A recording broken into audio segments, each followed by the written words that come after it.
Assalamualaikum warahmatullahi wabarakatuh. Pemirsa setia Tegar TV, bagaimana kabar Anda hari ini? Semoga selalu sehat dan senantiasa semangat dalam menjalankan aktivitas selama endemi COVID-19. Senang sekali rasanya saya Salsa Kinah dapat kembali menyapa Anda dalam program dialog spesial hari ini. Pemirsa, sebagaimana kita ketahui bahwa DPRD sebagai lembaga legislatif memiliki peran penting dan bertanggung jawab dalam hal pembangunan di suatu daerah, khususnya di Kabupaten Lampung Tengah. Dan tentu saja sudah hadir di tengah-tengah kita, yakni Ketua DPRD Kabupaten Lampung Tengah, Pak Sumarsono. Berjumpa kembali, Pak. Assalamualaikum. Waalaikumsalam. Wah, gimana? Sehat? Alhamdulillah sehat, Pak. Bagaimana? Sehat juga, Alhamdulillah, Pak? sehat. Alhamdulillah Itu sehat, karena ya, Pak. yang tidak ternilai harganya. Tidak ternilai. Tetap semangat ya Pak, meskipun sekarang waktunya sudah menunjukkan siang hari, di sela-sela kesibukan Bapak. Tidak ada alasan untuk tidak semangat kalau sudah berbicara masalah rakyat. Masalah rakyat, dan ini nanti akan kita bahas ya Pak. Oke. Oke. Baik Pak, tadi sempat sudah saya singgung di awal mengenai pembangunan nih Pak.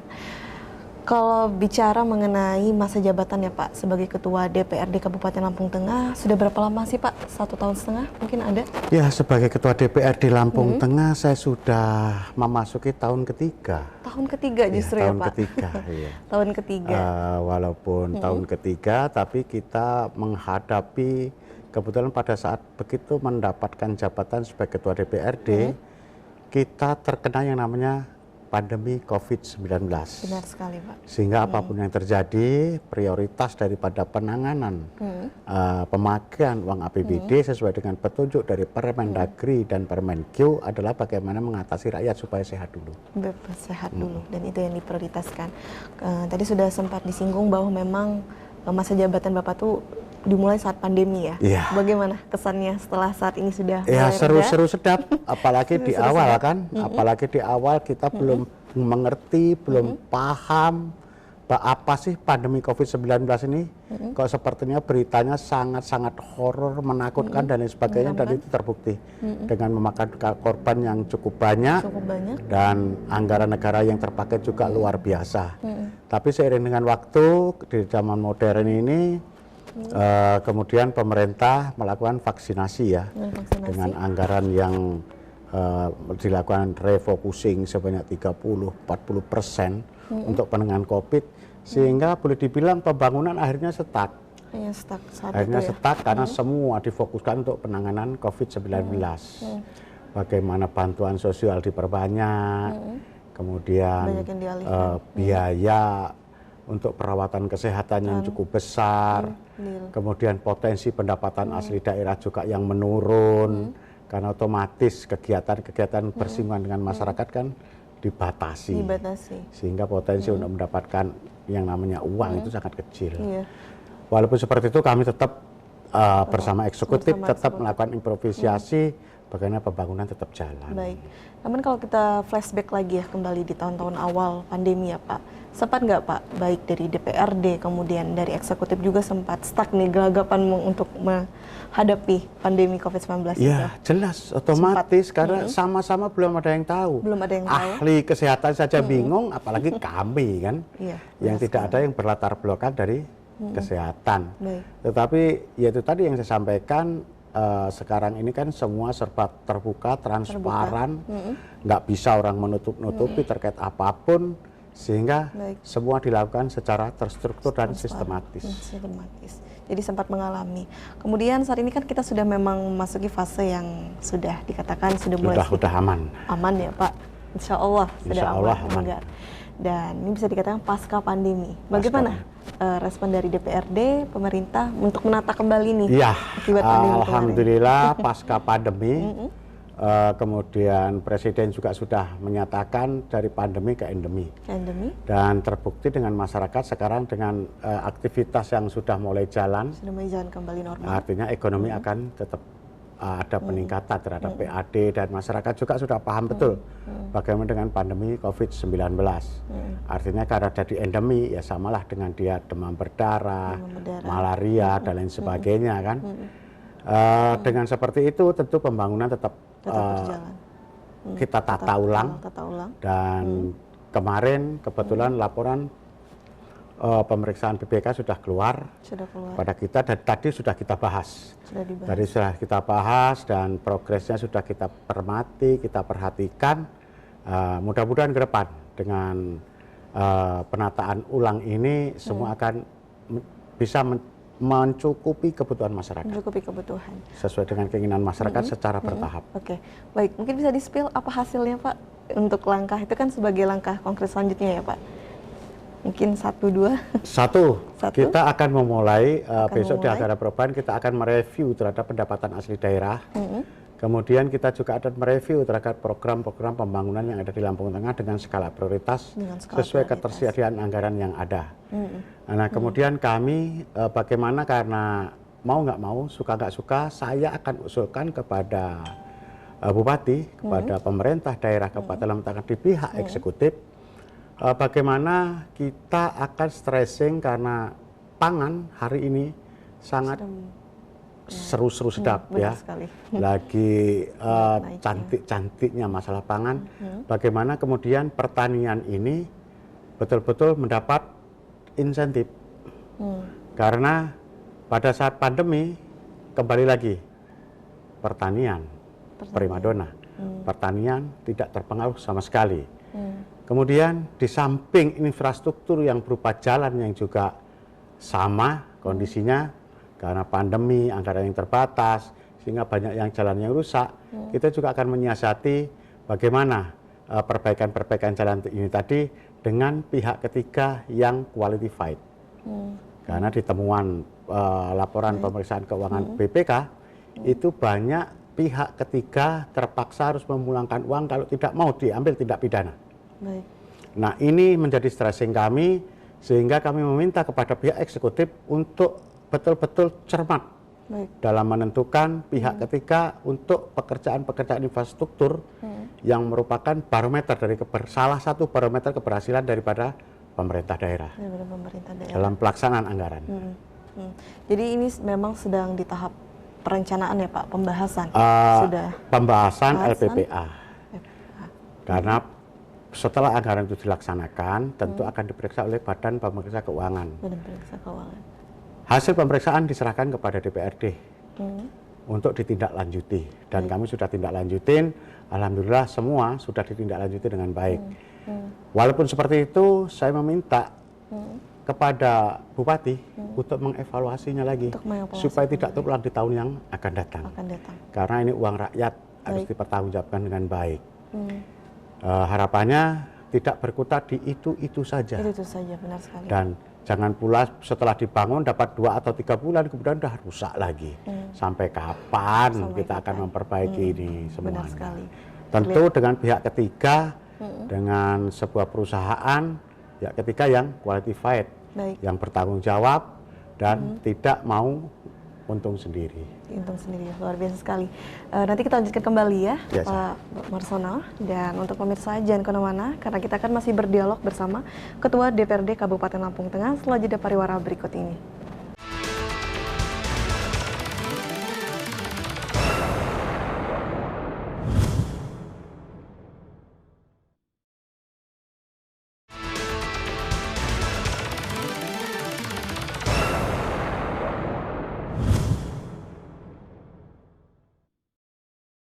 Baik, terima kasih pemirsa, Anda kembali menyaksikan dialog spesial dan tentu saja kita masih berdialog bersama Ketua DPRD Kabupaten Lampung Tengah.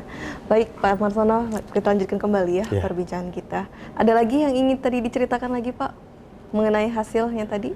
Setelah dari infrastruktur, harapan kepada... Suka nggak suka kita juga harus mengakui Lampung Tengah ini telah mendapatkan OPD berturut-turut sebanyak 4 kali. Artinya 4 tahun berturut-turut mendapatkan OPD wajar tanpa pengecualian. Walaupun ada tanpa pengecualian, ada juga catatan, tetapi sudah ditindaklanjuti. Kemudian kemarin kita juga telah diserahkan sertifikat sebanyak 141 bidang. Luar biasa. Yang merupakan aset pemerintah Kabupaten Lampung ini luar biasa.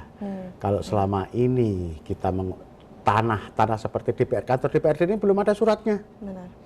Kemudian tanah Pemda itu juga belum ada suratnya. Alhamdulillah sekarang sudah hak milik mutlak pemerintah daerah Kabupaten Lampung Tengah. Dan itu penghargaan yang luar biasa dari saya sebagai Ketua DPRD kepada pihak eksekutif yang sudah mengurus tertib administrasi yang ada sekarang ini.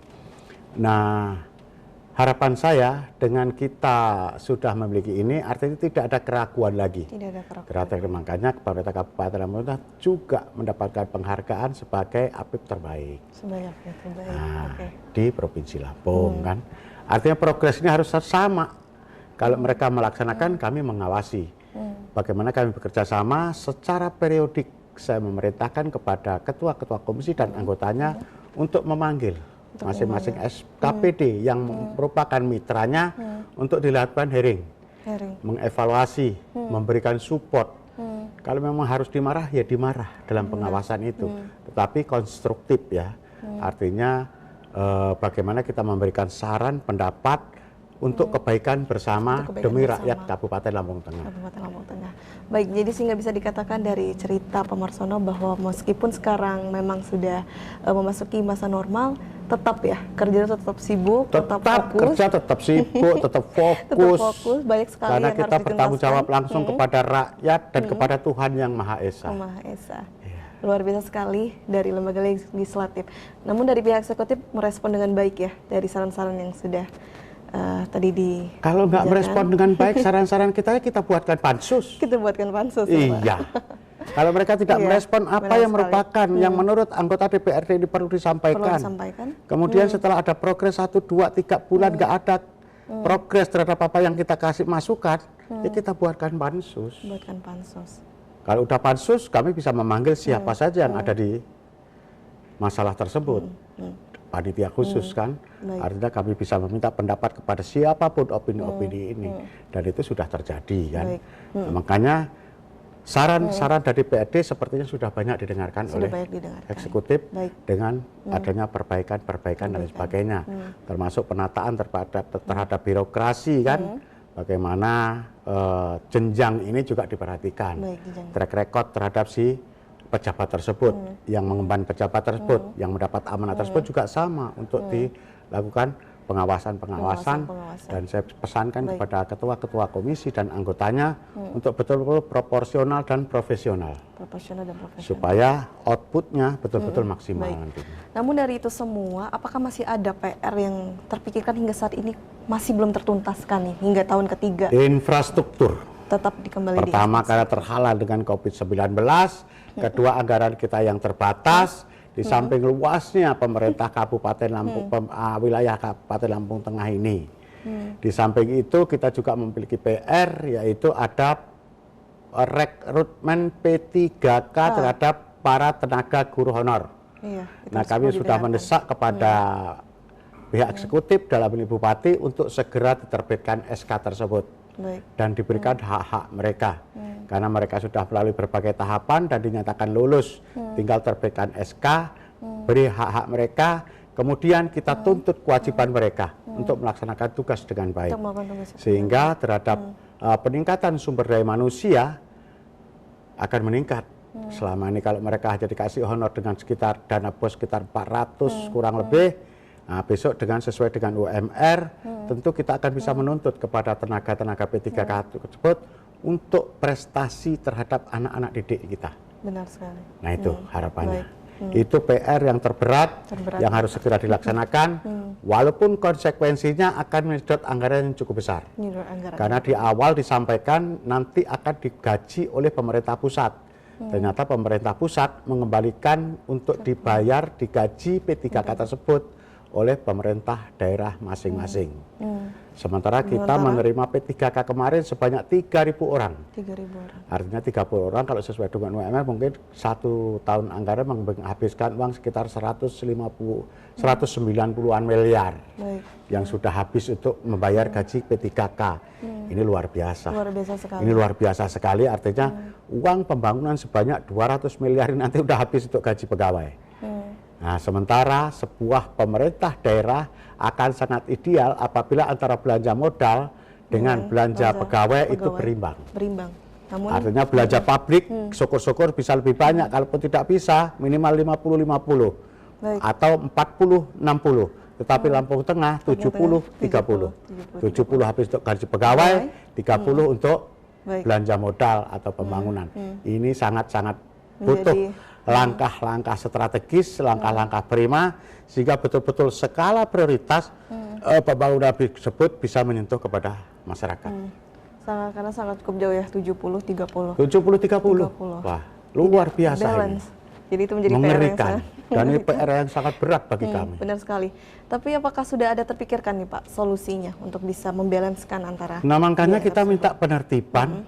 Saya juga minta kesadaran kepada masyarakat, kepada dunia usaha, rumah makan, hotel, dan lain sebagainya, untuk betul-betul sadar karena kita hanya mau mendapatkan PAD, dan PAD salah satunya adalah dari rumah makan. Baik, Itu nanti yang akan kita stressing, kita tertibkan, dan lain sebagainya. Sehingga harapannya PAD kita meningkat untuk melapis daripada uang kurang lebih 200 miliar ini nanti untuk gaji P3K itu. Baik, Pak Marsono, nanti kita lanjutkan kembali perbincangan kita. Dan untuk pemirsa jangan kemana-mana, karena kita akan masih berdialog bersama Ketua DPRD Kabupaten Lampung Tengah setelah jeda pariwara berikut ini.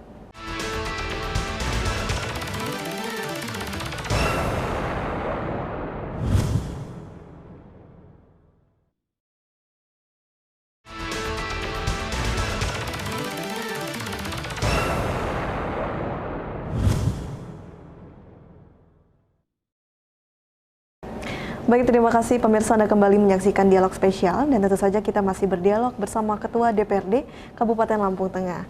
Baik Pak Marsono, tadi kita sempat terhenti berbincang mengenai memang isu yang masih krisis ya Pak, mengenai 70-30 antara gaji pegawai.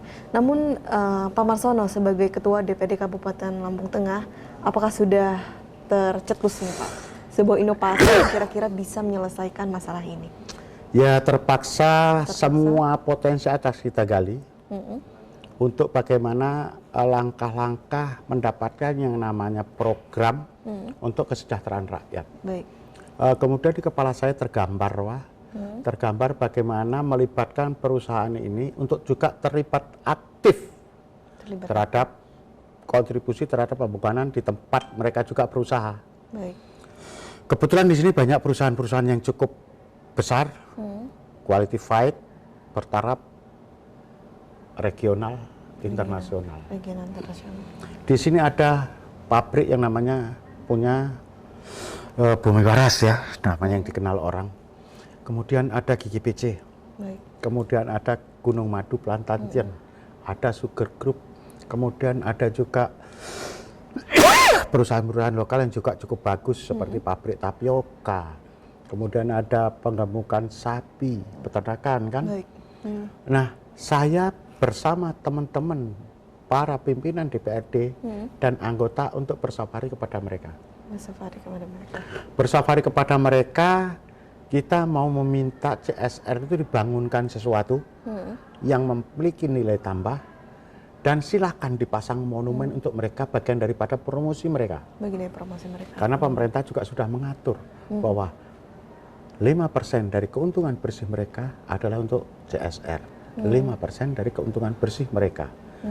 Tetapi kita kan nggak bisa masuk terlalu dalam berapa keuntungan bersih mereka. Baik. Nah, kami hanya mengetuk kepada perusahaan tersebut, misal ini di Gunung Sukita ada kan Sungai Seputih nih, Kali Seputih orang menyebutnya.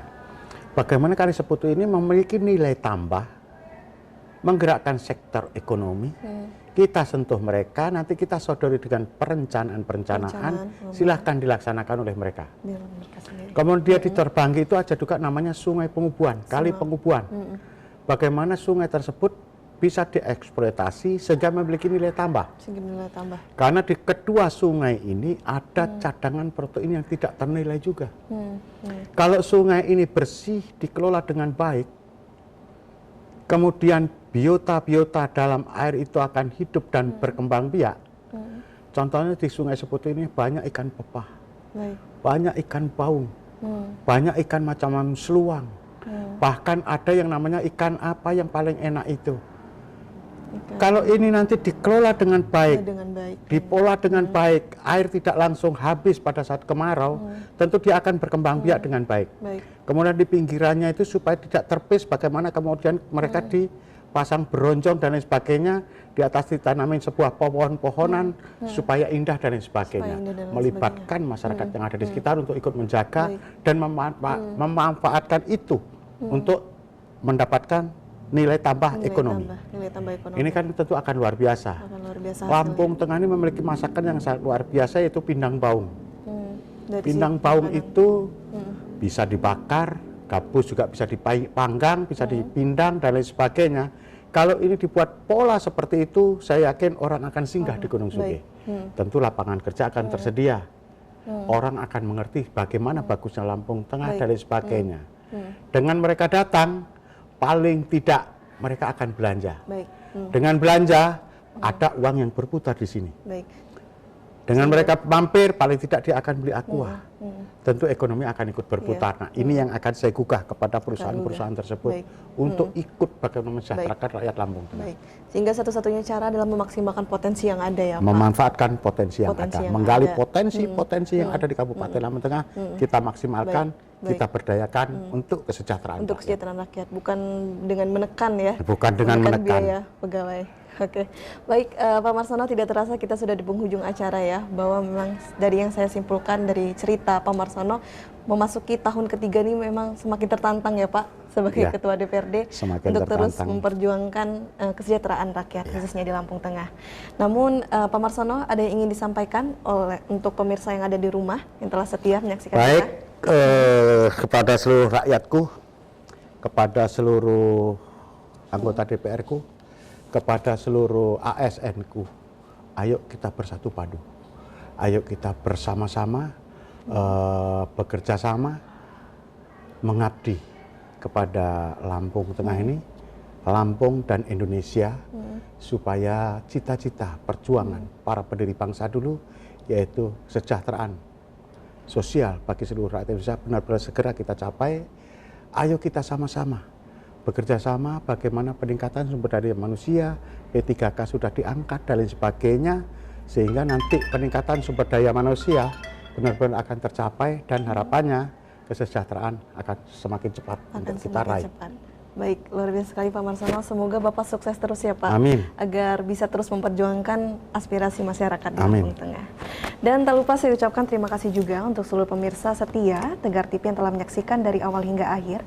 Kita doakan semoga DPRD Kabupaten Lampung Tengah dapat terus selalu memaksimalkan 3 fungsinya, baik dari segi anggaran, perda, dan pengawasan untuk terus memperjuangkan aspirasi dan kesejahteraan masyarakat. Dan saya Salwa Sakinah, mewakili kru yang bertugas hari ini, pamit undur diri. Wassalamualaikum warahmatullahi wabarakatuh. Sampai jumpa. Warahmatullahi wabarakatuh.